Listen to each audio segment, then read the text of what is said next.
road, university time. Where are we with that? So you're right that in the late 90s, there was an actual push for a UC Chula Vista. That was definitely happening.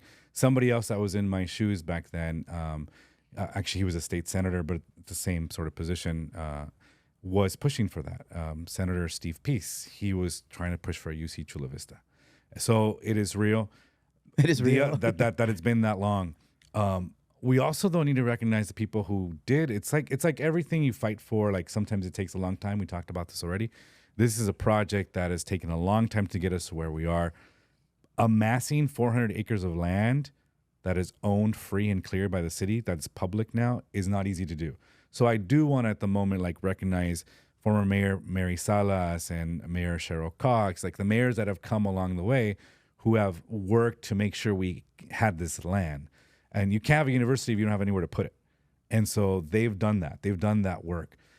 Now we've funded through money I got, $25 million my first year in office 2 years ago.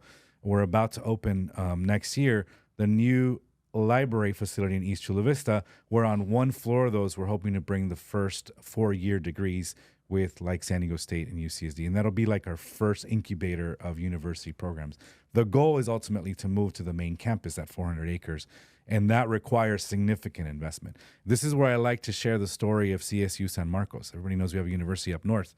When they first started, they started out of a middle school, right? And that was a university out of middle school.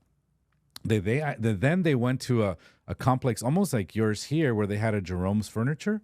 And in fact, a lot of people still recognize it as Jerome's University because it was next to the Jerome's Furniture.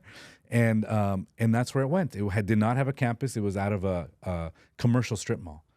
Then it wasn't until, years later that they finally got their very first building with their operating plant. And now they're actually a real campus, right? Full-fledged. I think most of us know San Diego State University, over 100-year institution, UCSD, over 50 years old. And we just think these things happen overnight, and they don't. So my goal is, by the time I leave office, is to make sure we have the very first building on the new campus.